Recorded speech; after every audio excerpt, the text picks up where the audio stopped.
ሩታዬ እንግዲህ እያለቀሰች በቲክቶክ መታለች ማለት ነው። በነገራችን ላይ ይሄ ቪዲዮ ትላንትና ነው የተሰራ፣ ግን ዛሬ ነው የለቀቀችው። አሁን ነው የለቀቀችው ማለት ነው። እንግዲህ አንቴና አሳጣኝ ያለች ነው እንግዲህ ለአብርሽ የዘፈነች ነው። አብርሽ ነው ታግ ያደረገችው። ለማንኛውም ሩታዬ እውነት ለመናገር እንደ ሴት እረዳሻለሁ፣ ግን ብዙ ጥፋት አጥፍተሻል።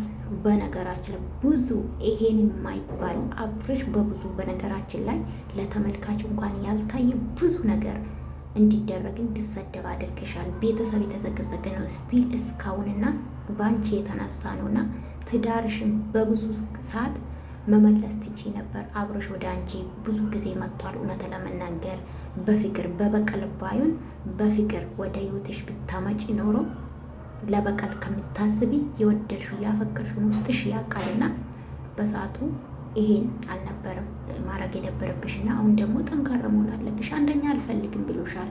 አንቺ ነሽ ደግሞ ይሄ ሁሉ ያደረግሽውን ብዬ ነው ማስበው። ለምን አልፈልግም ብለሽ በአደባባይ ከአንተ ጋር መኖር አልፈልግም መፋታት ነው የሚፈልገው ያልሽው በአደባባይ ራስሽ ነሽ። ያዙኝ ሊቀቁኝ ስትይ ነበር። ጋይዝ እንድታስታውሱ እፈልጋለሁ። አብርሽ ምን አለሽ? የሚቆጭሽን ነገር አትስኝ አላላትም ጋይዝ ብሏታል ደጋግሞ። ምንም አይቆጭኝም ነው አለችው። ምንም አይቆጭኝ ከዚህ በኋላ የሚቆጨኝ ነገር አልሰራም ነው አለችው። እና ዛሬ ግን እያለቀሰችው በድጋሚ ከ3 ዓመት በኋላ ማለት ነው። አስቡት።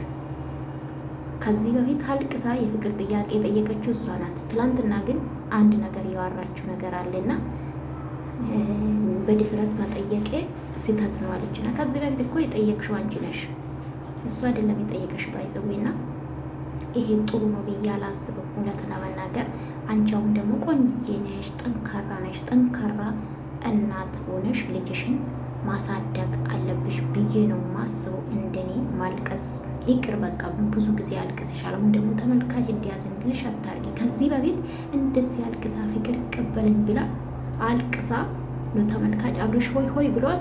አንዴን እንዴት ነው የፍቅር ጥያቄ ማትቀበል? ጫና በዝቶበት ነው አብርሽ የሩታን የፍቅር ጥያቄ የተቀበለው። ታውቃላችሁ ለስራ ነው የተገናኙትና ግን አንዳንድ ሴቶች ስንባል ከሩታ ብዙ ነገር ተማሩ። እሺ ብዙ ነገር በሰው አትመሩ፣ በራሳችሁ ተመሩና ለማንኛውም አይዞሽ ሩታዬ፣ ሁሉም ነገር ያልፋል።